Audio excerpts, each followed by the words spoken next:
ನಮಸ್ಕಾರ ಸ್ನೇಹಿತರೆ, ಇಟ್ಗೆ ಹೇಮಂತ್ ಯೂಟ್ಯೂಬ್ ಚಾನಲ್ಗೆ ಮತ್ತೊಮ್ಮೆ ನಿಮಗೆಲ್ಲ ಸ್ವಾಗತ. ನಾನು ನಿಮ್ಮ ಗೆಳೆಯ ಹೇಮಂತ್. ಇದೇ ಫೆಬ್ರವರಿ 27ರಂದು ನಡೆಯಲಿರ್ತಕ್ಕಂಥ ರಾಜ್ಯಸಭೆಯ ಕರ್ನಾಟಕದ 4 ರಾಜ್ಯಸಭಾ ಸ್ಥಾನಗಳಿಗೆ ಇದೀಗ 5 ಅಭ್ಯರ್ಥಿಗಳು ನಾಮಪತ್ರವನ್ನು ಸಲ್ಲಿಸೋದ್ರ ಮೂಲಕ ರಾಜ್ಯಸಭೆಯ ಚುನಾವಣೆ ಅತ್ಯಂತ ಕುತೂಹಲ ಘಟ್ಟಕ್ಕೆ ಬಂದು ನಿಂತಿದೆ ಅಂತಲೇ ಹೇಳ್ಬೋದು. ಆಡಳಿತಾರೂಢ ಕಾಂಗ್ರೆಸ್ ಪಕ್ಷ ತನ್ನ 135 ಶಾಸಕರ ಬೆಂಬಲದೊಂದಿಗೆ 3 ಅಭ್ಯರ್ಥಿಗಳನ್ನು ರಾಜ್ಯಸಭಾ ಚುನಾವಣೆಯ ಕಣಕ್ಕಿಳಿಸಿದೆ. ಕೇವಲ 66 ಸ್ಥಾನಗಳನ್ನು ಹೊಂದಿರತಕ್ಕಂಥ ಬಿಜೆಪಿ ಒಬ್ಬ ಅಭ್ಯರ್ಥಿಯನ್ನು ಕಣಕ್ಕಿಳಿಸೋದ್ರ ಮೂಲಕ ಅತ್ಯಂತ ಸುಲಭವಾಗಿ ಗೆಲ್ಲಬಹುದು ಅಂತಕ್ಕಂಥ ಲೆಕ್ಕಾಚಾರಗಳು ಇದ್ದಾವೆ.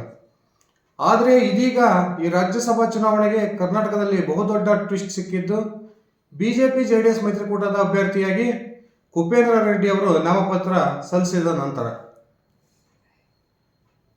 ಬಿಜೆಪಿ ಜೆಡಿಎಸ್ನ ಮತಗಳನ್ನು ಒಟ್ಟು ಹಾಕಿದರೂ ಕೂಡ ಯಾವುದೇ ಕಾರಣಕ್ಕೂ ಎರಡನೇ ಅಭ್ಯರ್ಥಿ ಈ ಒಂದು ಮೈತ್ರಿಕೂಟ ಪಕ್ಷದಿಂದ ಗೆಲ್ಲೋದಿಕ್ಕೆ ಸಾಧ್ಯನೇ ಇಲ್ಲ ಅಂತಕ್ಕಂಥ ಸಂದರ್ಭದಲ್ಲಿ ಬಿಜೆಪಿಯ ಹೈಕಮಾಂಡ್ನ ಒಪ್ಪಿಗೆ ಪಡೆದು ಜೆಡಿಎಸ್ ತನ್ನ ಅಭ್ಯರ್ಥಿಯಾಗಿ ಕುಪೇಂದ್ರ ರೆಡ್ಡಿ ಅವರನ್ನು ಕಣಕ್ಕಿಳಿಸಿದೆ. ಈ ಒಂದು ಕಣಕ್ಕಿಳಿಸೋದ್ರಿಂದ ಬಹುದೊಡ್ಡ ಒಂದು ಆತಂಕ ಕಾಂಗ್ರೆಸ್ನಲ್ಲಿ ಮನೆ ಮಾಡಿದೆ ಅಂತಲೇ ಹೇಳ್ಬೋದು. ಒಂದು ರಾಜ್ಯಸಭಾ ಅಭ್ಯರ್ಥಿ ಗೆಲ್ಲಬೇಕು ಅಂದರೆ 46 ಮತಗಳ ಅಗತ್ಯ ಇದೆ. ಈಗಾಗಲೇ ಕಾಂಗ್ರೆಸ್ನ ಬಳಿ 135 ಶಾಸಕರ ಬಲ ಇರೋದರಿಂದ ಕಾಂಗ್ರೆಸ್ಗೂ ಕೂಡ ಇನ್ನೂ 3 ಶಾಸಕರ ಒಂದು ಕೊರತೆ, 3ನೇ ಅಭ್ಯರ್ಥಿ ಗೆಲ್ಲೋದಕ್ಕೆ ಇದೆ. ಆದರೆ ಕಳೆದ ವಿಧಾನಸಭಾ ಚುನಾವಣೆಯಲ್ಲಿ ಕಾಂಗ್ರೆಸ್ ಏನು ದರ್ಶನ್ ಪುಟ್ಟಣ್ಣಯ್ಯ ಅವರಿಗೆ ಬೆಂಬಲವನ್ನು ಕೊಟ್ಟಿತ್ತು. ಬಹುತೇಕ ದರ್ಶನ್ ಪುಟ್ಟಣ್ಣಯ್ಯ ಅವರು ಕಾಂಗ್ರೆಸ್ನ ಪರವಾಗಿ ಮತವನ್ನು ಚಲಾಯಿಸ್ತಾರೆ ಅಂತಕ್ಕಂಥ ಮಾತು ಕೇಳಿಬರ್ತಾ ಇದೆ.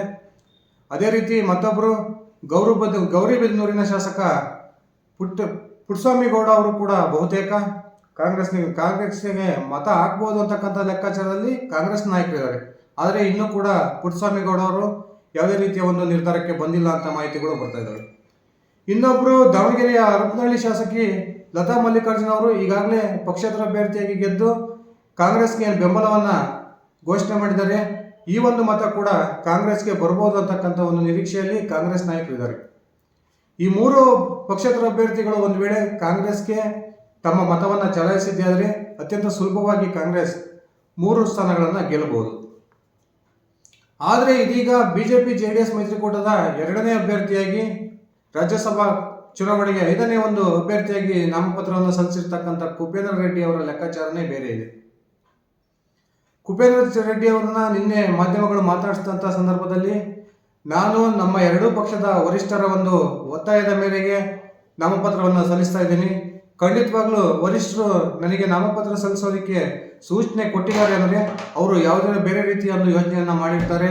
ನಾನು ಖಂಡಿತವಾಗ್ಲೂ ರಾಜ್ಯಸಭಾ ಚುನಾವಣೆಯಲ್ಲಿ ಗೆಲ್ತೀನಿ ಅಂತಕ್ಕಂಥ ಆತ್ಮವಿಶ್ವಾಸದ ಮಾತನಾಡಿದ್ದನ್ನು ನಾವು ಗಮನಿಸಿದ್ದೀವಿ. ಖಂಡಿತವಾಗ್ಲೂ ಸ್ನೇಹಿತರೆ, ರಾಜ್ಯಸಭೆಯಲ್ಲಿ ಈ ಬಿಜೆಪಿ ಜೆಡಿಎಸ್ ಹಾಗೂ ಕಾಂಗ್ರೆಸ್ 3 ಪಕ್ಷಕ್ಕೂ ಕೂಡ ಅಡ್ಡ ಮತದಾನದ ಒಂದು ಭಯ ಕಾಡ್ತಾ ಇದೆ. ಬಿಜೆಪಿಯ 2 ಶಾಸಕರು ಕಾಂಗ್ರೆಸ್ಗೆ ಮತ ಹಾಕ್ಬೋದು ಅಂತಕ್ಕಂಥ ನಿರೀಕ್ಷೆ ಇದೆ. ಒಂದು ಯಶವಂತಪುರದ ಶಾಸಕ ಎಸ್ ಟಿ ಸೋಮಶೇಖರ್, ಇನ್ನೊಬ್ಬರು ಶಿವರಾಮ್ ಹೆಬ್ಬಾರ್ ಅವರು. ಅದೇ ರೀತಿ ಕಾಂಗ್ರೆಸ್ ಕೂಡ ಜೆಡಿಎಸ್ನ 3-4 ಶಾಸಕರನ್ನು ಸಂಪರ್ಕ ಮಾಡಿದೆ.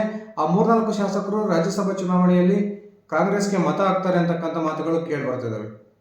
ಆದರೆ ಕಳೆದ ವಿಧಾನಸಭಾ ಚುನಾವಣೆ ಕಳೆದು ಕೇವಲ 7 ತಿಂಗಳಾಗಿರ್ತಕ್ಕಂಥ ಈ ಸಂದರ್ಭದಲ್ಲಿ ಯಾವುದೇ ಪಕ್ಷದ ಶಾಸಕರು ಇಂಥ ಒಂದು ದೊಡ್ಡ ರಿಸ್ಕನ್ನು ತೆಗೆದುಕೊಳ್ತಾರ?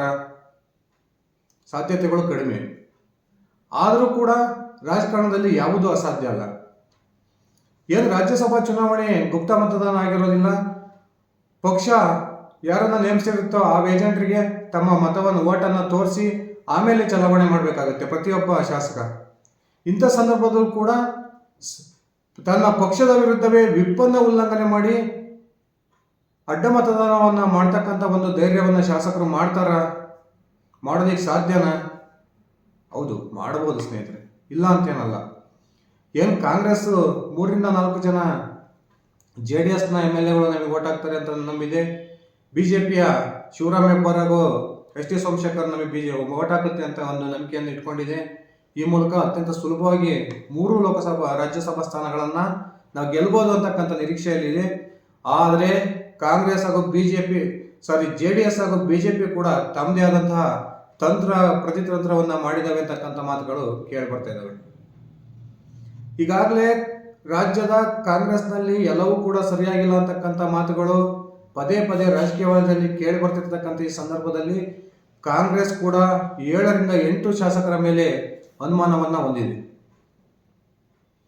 ಅದರಲ್ಲೂ ಕೂಡ ಸಿದ್ದರಾಮಯ್ಯ ಬಣದ ಒಂದು ನಾಯಕರಿಗೆ ಏನು ಈ ರಾಜ್ಯಸಭಾ ಚುನಾವಣೆಗೆ ಅಭ್ಯರ್ಥಿಗಳ ಆಯ್ಕೆಯಲ್ಲಿ ಪ್ರಾಶಸ್ತ್ಯವನ್ನ AICC ಹಾಗೂ ಕರ್ನಾಟಕದ KPCC ಅಧ್ಯಕ್ಷರು ಕೊಟ್ಟಿಲ್ಲ ಅಂತಕ್ಕಂಥ ಅಸಮಾಧಾನ ಕಾಂಗ್ರೆಸ್ನಲ್ಲಿ ಮನೆ ಮಾಡಿರ್ತಕ್ಕಂಥದ್ದು ನಾವೆಲ್ಲ ನೋಡಿದ್ದೀವಿ.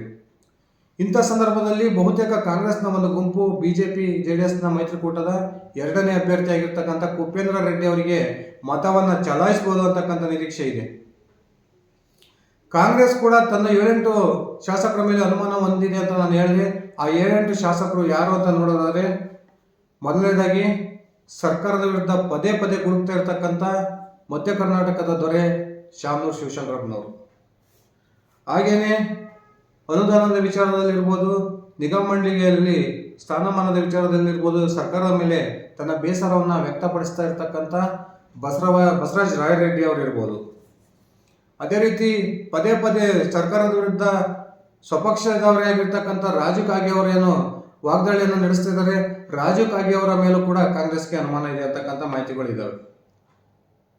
ಬೆಳಗಾವಿಯ ಚಿಕ್ಕೋಡಿ ಲೋಕಸಭಾ ಕ್ಷೇತ್ರಕ್ಕೆ ಯಾವಾಗ ಲಕ್ಷ್ಮೀ ಹೆಬ್ಬಾಳ್ಕರ್ ಅವರನ್ನ ಲೋಕಸಭಾ ಚುನಾವಣೆಯ ಉಸ್ತುವಾರಿಯನ್ನಾಗಿ ನೇಮಕ ಮಾಡಿದ್ರು, ಆ ಸಂದರ್ಭದಲ್ಲಿ ಚಿಕ್ಕೋಡಿಯ ಶಾಸಕ ಪ್ರಕಾಶ್ ಹುಕ್ಕೇರಿ ಅವರ ಪುತ್ರ ಗಣೇಶ್ ಹುಕ್ಕೇರಿ ಅವರು ಹಾಗೂ ಪ್ರಕಾಶ್ ಹುಕ್ಕೇರಿ ಅವರು ಕಾಂಗ್ರೆಸ್ನ ಈ ನಿರ್ಧಾರದ ವಿರುದ್ಧ ಸಿಡಿದೆದ್ದಿದ್ರು. ಈ ಒಂದು ಕಾರಣಕ್ಕೆ ಗಣೇಶ್ ಹುಕ್ಕೇರಿ ಅವರ ಮೇಲೂ ಕೂಡ ಕಾಂಗ್ರೆಸ್ಗೆ ಅನುಮಾನ ಇದೆ ಅಂತಕ್ಕಂಥ ಮಾತುಗಳು ಕೇಳಿ ಬರ್ತಾ ಇದ್ದಾವೆ. ಅದೇ ರೀತಿ ಮೊನ್ನೆ ತಾನೇ ಹುಬ್ಬಳ್ಳಿಯ ಒಂದು IBಯಲ್ಲಿ ಜಗದೀಶ್ ಶೆಟ್ಟರ್ ಅವರ ಸಂಪರ್ಕಕ್ಕೆ ಬಂದಿದ್ದಂತಹ ರೋಣಾದ ಮತ್ತೊಬ್ಬ ಪ್ರಮುಖ ಶಾಸಕ GS ಪಾಟೀಲ್ ಅವರ ಮೇಲೂ ಕೂಡ ಕಾಂಗ್ರೆಸ್ಗೆ ಅನುಮಾನ ಇದೆ ಅಂತಕ್ಕಂಥ ಮಾತುಗಳು ಕೇಳಿ ಬರ್ತಾ ಇದ್ದಾವೆ. ಇನ್ನ DK ಶಿವಕುಮಾರ್ ಮೇಲೆ ಅತ್ಯಂತ ಹೆಚ್ಚು ಕೋಪಗೊಂಡಿರ್ತಕ್ಕಂಥ, ಪದೇ ಪದೇ ತನ್ನ ಅಸಮಾಧಾನವನ್ನು ಹೊರಹಾಕ್ತಿರ್ತಕ್ಕಂಥ, ಏನು ನಮಗೆ DCM ಸ್ಥಾನವನ್ನು ಕೊಡಲೇಬೇಕು ಅಂತಕ್ಕಂಥ ಒತ್ತಾಯವನ್ನು ಮಾಡ್ತಾ ಇರ್ತಕ್ಕಂಥ ಸತೀಶ್ ಜಾರಕಿಹೊಳಿ ಹಾಗೂ KN ರಾಜಣ್ಣ ಅವರ ಮೇಲೂ ಕೂಡ ಕಾಂಗ್ರೆಸ್ಗೆ ಅನುಮಾನಗಳಿದಾವೆ ಅಂತ ಮಾತುಗಳು ಕೇಳಿ ಬರ್ತಾ ಇದ್ದಾವೆ. ಆದರೆ ಖಂಡಿತವಾಗ್ಲೂ ಸತೀಶ್ ಜಾರಕಿಹೊಳಿ ಅವರಾಗಿರಲಿ, KN ರಾಜಣ್ಣ ಅವರಾಗಲಿ ಅಡ್ಡ ಮತದಾನ ಮಾಡ್ತಾರೆ ಅಂದರೆ ಯಾರು ಕೂಡ ನಂಬೋದಿಲ್ಲ. ಈ ಸಾಧ್ಯತೆಗಳು ಕೂಡ ತೀರಾ ಕಡಿಮೆ. ಇನ್ನು ಕಾಂಗ್ರೆಸ್ ನೆಚ್ಕೊಂಡಿರ್ತಕ್ಕಂಥ 4 ಪಕ್ಷೇತರ ಶಾಸಕರ ಪೈಕಿ 3 ಶಾಸಕರು ನಮಗೆ ಮತ ಹಾಕ್ತಾರೆ ಅಂತಕ್ಕಂಥ ಒಂದು ನಂಬಿಕೆ ಏನು ಕಾಂಗ್ರೆಸ್ಗಿದೆ, ಇದರಲ್ಲೂ ಕೂಡ ವ್ಯತ್ಯಾಸ ಆಗುವ ಸಾಧ್ಯತೆಗಳು ಖಂಡಿತವಾಗ್ಲೂ ಇದ್ದಾವೆ. ಬಹುತೇಕ ಹರಪನಹಳ್ಳಿಯ ಶಾಸಕಿ ಲತಾ ಮಲ್ಲಿಕಾರ್ಜುನ್ ಅವರು ಏನು ಕಾಂಗ್ರೆಸ್ಗೆ ಗೆದ್ದ ನಂತರ ಬೆಂಬಲ ಕೊಟ್ಟಿದ್ರು ಕೂಡ ಮೊನ್ನೆ ತಾನೇ ದಾವಣಗೆರೆಯ ಸಂಸದ GM ಸಿದ್ದೇಶ್ವರ್ ಅವರು ಹರಪನಹಳ್ಳಿಯಲ್ಲಿ ಒಂದು ಕಾರ್ಯಕ್ರಮ ಮಾಡಿದಂಥ ಸಂದರ್ಭದಲ್ಲಿ ಲತಾ ಮಲ್ಲಿಕಾರ್ಜುನ್ ಅವರು ಓಪನ್ ಆಗಿ ಹೇಳಿದರು, ನಾನು ಕಾಂಗ್ರೆಸ್ ಪಕ್ಷಕ್ಕೆ ಬಾಹ್ಯ ಬೆಂಬಲವನ್ನು ಅಷ್ಟೇ ಕೊಟ್ಟಿದ್ದೀನಿ, ಅಂತ ಸಂದರ್ಭ ಬಂದರೆ ನಾನು BJPಗೆ ಬೆಂಬಲ ಕೊಡೋದಕ್ಕೂ ನಾನು ಹಿಂದೆ ಮುಂದೆ ನೋಡೋದಿಲ್ಲ ಅಂತಕ್ಕಂಥ ಮಾತನ್ನು ಹೇಳಿದ್ದನ್ನು ನಾವು ಗಮನಿಸಿದ್ವಿ. ಇನ್ನು JDSನ ಮೂಲದವರೇ ಆಗಿರ್ತಕ್ಕಂಥ ಗೌರಿಬಿದನೂರಿನ ಪಕ್ಷೇತರ ಶಾಸಕ ಪುಟ್ಟಸ್ವಾಮಿ ಗೌಡ ಅವರು ಕೂಡ ಬಹುತೇಕ JDS ಹಾಗೂ BJP ನಾಯಕರು ಜಂಟಿಯಾಗಿ ಅವರನ್ನು ಮನವೊಲಿಸಿದರೆ ಅವರು ಕೂಡ ಕುಪೇಂದ್ರ ರೆಡ್ಡಿ ಅವರಿಗೆ ಮತದಾನವನ್ನು ಮಾಡಬಹುದು ಅಂತಕ್ಕಂಥ ನಿರೀಕ್ಷೆ BJP ಹಾಗೂ JDSನ ನಾಯಕರಲ್ಲಿ ಇದೆ. ಇನ್ನು ಬಹುತೇಕ ಇತ್ತೀಚೆಗೆ NDA ಕಡೆ ತನ್ನ ಪ್ರಯಾಣವನ್ನು ಬೆಳೆಸಿರ್ತಕ್ಕಂಥ ಗಂಗಾವತಿಯ ಶಾಸಕ G ಜನಾರ್ದನ್ ರೆಡ್ಡಿ ಅವರು ಬಹುತೇಕ BJP ಈ ಒಂದು ಮೈತ್ರಿಕೂಟದ ಅಭ್ಯರ್ಥಿಗೆ ಮತವನ್ನು ಹಾಕ್ತಕ್ಕಂಥದ್ದು ಈಗಾಗಲೇ ನಮಗೆ ಗೊತ್ತಾಗಿದೆ. ಇದೆಲ್ಲ ಆಯ್ತು ಸ್ನೇಹಿತರೆ. ಒಂದು ವೇಳೆ ಕುಪೇಂದ್ರ ರೆಡ್ಡಿ ಅವರು ಖಂಡಿತವಾಗ್ಲೂ ಈ ರಾಜ್ಯಸಭಾ ಒಂದು ಚುನಾವಣೆಯಲ್ಲಿ ಗೆದ್ದಿದ್ದೇ ಆದರೆ ಕಾಂಗ್ರೆಸ್ ಸರ್ಕಾರದ ಅಸ್ತಿತ್ವಕ್ಕೆ ಧಕ್ಕೆ ಬರೋದಂತೂ ಸತ್ಯ. ಯಾಕಂದ್ರೆ ಈಗಾಗಲೇ 135 ಶಾಸಕರನ್ನು ಹೊಂದಿದ್ದಾಗಲೂ ಕೂಡ ತನ್ನ 3ನೇ ಅಭ್ಯರ್ಥಿಯನ್ನ ಗೆಲ್ಲಿಸ್ಕೊಳ್ಳೋದಿಕ್ಕೆ ಕಾಂಗ್ರೆಸ್ ಪಕ್ಷ ವಿಫಲವಾಯಿತು ಅಂದ್ರೆ ಅವಾಗ ಕಾಂಗ್ರೆಸ್ನಲ್ಲಿ ಎಲ್ಲವೂ ಕೂಡ ಸರಿಯಾಗಿಲ್ಲ ಅಂತಕ್ಕಂಥ ಒಂದು ಮೆಸೇಜ್ ಇಡೀ ರಾಜ್ಯಕ್ಕೆ ತಲುಪುತ್ತೆ. ಆ ಮೂಲಕ ಯಾವೆಲ್ಲ ಕಾಂಗ್ರೆಸ್ನ ಶಾಸಕರು ಅಡ್ಡ ಮತದಾನವನ್ನು ಮಾಡ್ಬೋದು, ಅವೆಲ್ಲ ಶಾಸಕರು ಒಂದು ಹೆಜ್ಜೆ ಮುಂದೋಗಿ ತನ್ನ ಪಕ್ಷ ನನ್ನನ್ನು ಉಚ್ಚಾಟನೆ ಮಾಡಿದ್ರೂ ಪರವಾಗಿಲ್ಲ ಅಂತಕ್ಕಂಥ ನಿರ್ಧಾರಕ್ಕೆ ಬಂದೇನೆ ಅಡ್ಡ ಮತದಾನವನ್ನು ಮಾಡೋ ಧೈರ್ಯವನ್ನು ಮಾಡಿರ್ತಾರೆ. ಈ ಎಲ್ಲ ಒಂದು ಘಟನೆಗಳನ್ನು ಗಮನಿಸಿದರೆ ಖಂಡಿತವಾಗಲೂ BJP ಹಾಗೂ JDSನ ನಾಯಕರು ಕಾಂಗ್ರೆಸ್ನ ಅನೇಕ ಶಾಸಕರನ್ನ ಸಂಪರ್ಕ ಮಾಡಿನೇ ತನ್ನ ಎರಡನೇ ಅಭ್ಯರ್ಥಿಯನ್ನ ಕಣಕ್ಕಿಳಿಸಿದ್ದಾರೆ ಅಂತಕ್ಕಂಥದ್ದಂತೂ ಸ್ಪಷ್ಟ. ಒಂದು ವೇಳೆ ಕಾಂಗ್ರೆಸ್ 3 ಸ್ಥಾನವನ್ನು ಗೆದ್ರೆ ಬಿಜೆಪಿ ಹಾಗೂ JDS ಕಳ್ಕೊಳ್ಳುವಂಥದ್ದು ಏನೂ ಇಲ್ಲ. ಯಾಕಂದ್ರೆ 2 ಸ್ಥಾನಗಳನ್ನ ಗೆಲ್ತಕ್ಕಂಥ ಸದಸ್ಯರ ಬಲ ಕಾಂಗ್ರೆಸ್ ಬಿಜೆಪಿ ಹಾಗೂ JDSಗೆ ಇಲ್ಲ. ಒಂದು ವೇಳೆ JDS ಬಿಜೆಪಿಯ ಮೈತ್ರಿಕೂಟದ ಅಭ್ಯರ್ಥಿ ಕುಪೇಂದ್ರ ರೆಡ್ಡಿ ಅವರು ಗೆದ್ದಿದ್ದೇ ಆದರೆ ಖಂಡಿತವಾಗಲೂ ಕರ್ನಾಟಕ ರಾಜ್ಯದ ಕಾಂಗ್ರೆಸ್ ಸರ್ಕಾರಕ್ಕೆ ಬಹುದೊಡ್ಡ ಒಂದು ಸಂಕಷ್ಟ ಬಂದೇ ಬರುತ್ತೆ ಅಂತಕ್ಕಂಥ ಸ್ಪಷ್ಟ ಮಾತುಗಳಲ್ಲಿ ನಾನು ಹೇಳ್ತಾ ಇದ್ದೀನಿ ಸ್ನೇಹಿತರೆ. ಕಾದ್ ನೋಡೋಣ. ಇನ್ನೇನು 27ನೇ ತಾರೀಕು ರಾಜ್ಯಸಭೆಗೆ 4 ಸ್ಥಾನಗಳಿಗೆ 5 ಅಭ್ಯರ್ಥಿಗಳು ಏನು ನಾಮಪತ್ರವನ್ನು ಸಲ್ಲಿಸಿದ್ದಾರೆ. ಈ ಒಂದು ಚುನಾವಣೆಯಲ್ಲಿ ರಾಜ್ಯದ ರಾಜಕಾರಣ ಯಾವ ರೀತಿಯ ಬದಲಾವಣೆಯನ್ನು ಪಡೆದುಕೊಡುತ್ತೆ, ಹೊಸ ದಿಕ್ಕನ್ನು ಏನಾದರೂ ತೆಗೆದುಕೊಳ್ಳುತ್ತಾ, ಅಥವಾ ಅನಾಯಾಸವಾಗಿ ಬಿಜೆಪಿಯ ಕಾಂಗ್ರೆಸ್ನ 3 ಅಭ್ಯರ್ಥಿಗಳು ಗೆಲುವನ್ನು ಕಾಣ್ತಾರ, ಅಥವಾ ಅತ್ಯಂತ ಹೆಚ್ಚು ಆರ್ಥಿಕವಾಗಿ ಪ್ರಬಲರಾಗಿರ್ತಕ್ಕಂಥ ಕುಪೇಂದ್ರ ರೆಡ್ಡಿ ಅವರು ಕುದುರೆ ವ್ಯಾಪಾರವನ್ನು ನಡೆಸೋದ್ರ ಮೂಲಕ ಕಾಂಗ್ರೆಸ್ನ ಶಾಸಕರನ್ನು ಸೆಳೆದು ಗೆಲುವನ್ನು ಕಾಣ್ತಾರ. ಕುಪೇಂದ್ರ ರೆಡ್ಡಿ ಅವರು ಗೆಲುವನ್ನು ಕಂಡ್ರೆ ಕಾಂಗ್ರೆಸ್ ಸರ್ಕಾರದ ಮೇಲೆ ಯಾವೆಲ್ಲ ರೀತಿಯ ಪರಿಣಾಮಗಳಾಗ್ಬೋದು ಕಾದು ನೋಡೋಣ ಸ್ನೇಹಿತರೆ. ಇದಿಷ್ಟ ಆಗಿತ್ತು ನನ್ನ ಇವತ್ತಿನ ವಿಡಿಯೋ. ನಾನು ಕೊಟ್ಟಿರ್ತಕ್ಕಂಥ ಮಾಹಿತಿ ಖಂಡಿತವಾಗ್ಲೂ ನಿಮ್ಗೆ ಇಷ್ಟ ಆಗಿರುತ್ತೆ ಅಂತ ನಾನು ಅಂದ್ಕೊಂಡಿದ್ದೀನಿ. ನಾನು ಕೊಟ್ಟಿರ್ತಕ್ಕಂಥ ಮಾಹಿತಿ ಇಷ್ಟ ಆಗಿದ್ದರೆ ಈ ವಿಡಿಯೋಗೆ ಲೈಕ್ ಮಾಡಿ, ಶೇರ್ ಮಾಡಿ, ಕಮೆಂಟ್ ಮಾಡಿ. ನೀವಿನ್ನು ನನ್ನ ITKM ಅಂತ ಯೂಟ್ಯೂಬ್ ಚಾನಲ್ಗೆ ಸಬ್ಸ್ಕ್ರೈಬ್ ಆಗಿಲ್ಲ ಅಂದರೆ ದಯವಿಟ್ಟು ಈಗಲೇ ಸಬ್ಸ್ಕ್ರೈಬ್ ಮಾಡಿಕೊಂಡು ಬೆಲ್ ಬಟನನ್ನು ಕ್ಲಿಕ್ ಮಾಡಿ. ಧನ್ಯವಾದಗಳು ಸ್ನೇಹಿತರೆ.